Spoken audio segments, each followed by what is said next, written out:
In this video, I'm going to show you how to calculate the confidence interval for the median in the Wilcoxon Signed Rank Test. The example I use here is the same example from the textbook Tables 3.2.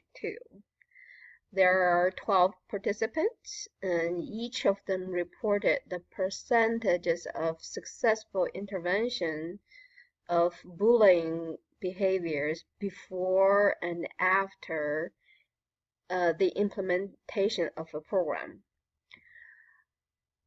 So as we did for the calculation of the T statistic, first we need to find out the difference for the paired measures before and after the implementation. It's very simple. So I have this equals after minus before, and I do the same thing for the entire sample. So just to make it simple, I do a Control C, highlight the others, and do a Control V. Okay, so you can see the difference between the paired measures are showing in this column. All right, next, for the purpose of finding out the confidence interval, I will have to do more calculations with the differences. Okay.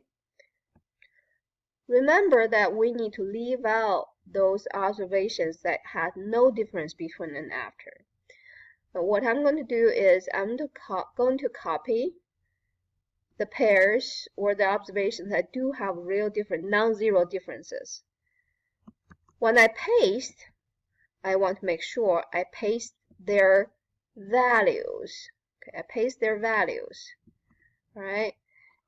That's the first paste I'm going to do. The second paste, when I do, I want to make sure I copy and paste those values transposely. So I'm going to paste here, but instead of having them in a column, I'm going to show up in a row. Okay, so this is how I'm going to do it.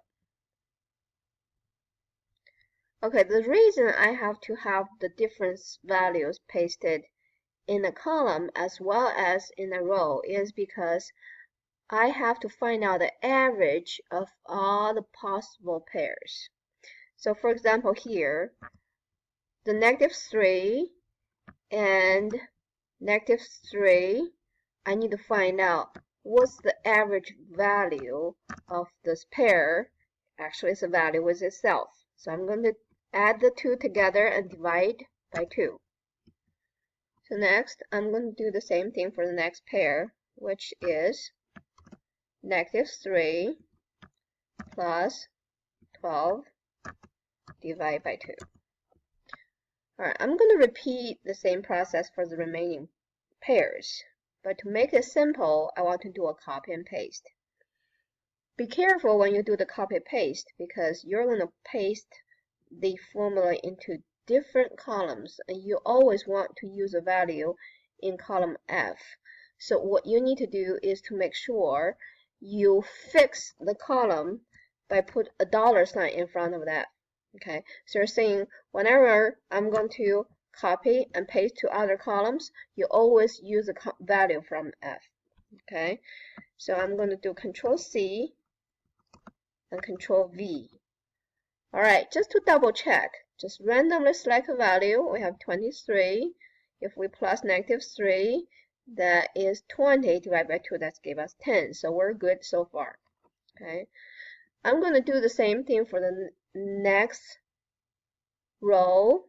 Well, you can see we already did 12 and -3 here. So we're going to start from 12 and 12. So the number was itself.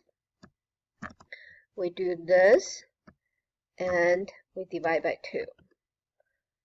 Okay, same deal. If we're going to copy and paste, we want to make sure we always use a value from the column F. So we put a $sign in front.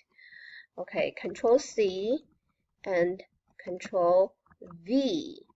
Again, randomly pick 12 plus 10. That gave us a pair of 22 divided by 2, that's 11. Alright, can we just copy and paste for the others? Yes, we can, but you want to make sure before you copy and paste, every time you move a row, you're still using the value from row number 2. So make sure you put a $sign for this particular number. I'm always going to make an average between this one and the one from row 2. So put a $sign in front of row 2. So if you copy this one and paste for the next row, okay, just double check to make sure we did things right. So we have 7 plus 23, that gave us 30 by 2, that's 15. So far so good. So I'm going to just keep on pasting the formula for all the possible pairs I'm going to have here. Okay, all the possible pairs.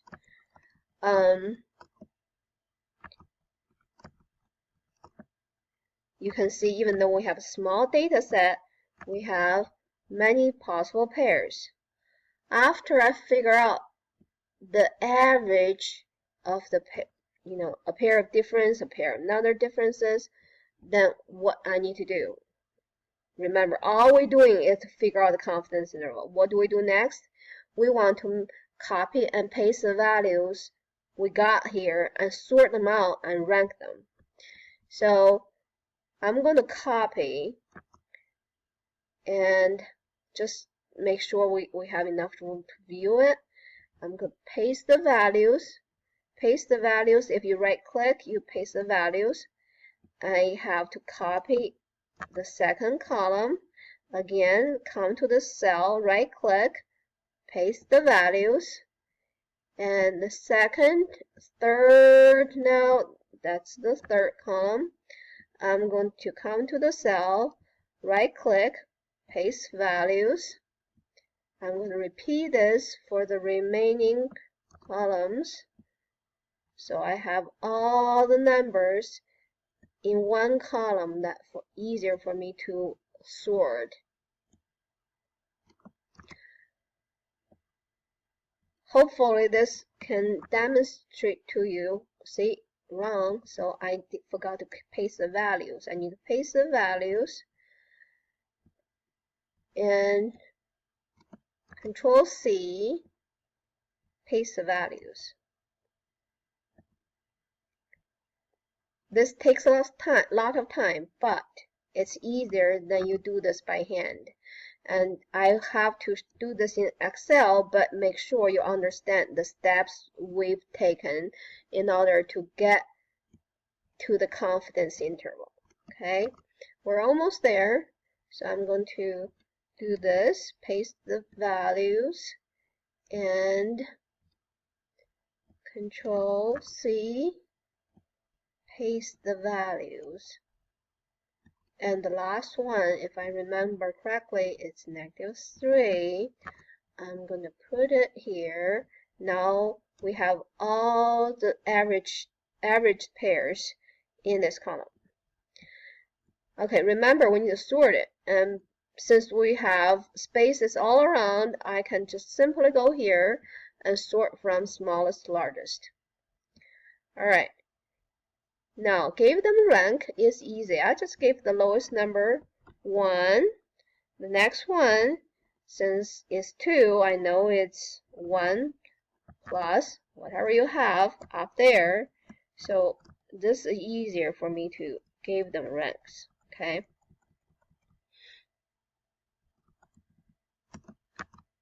In total, we have 55 values.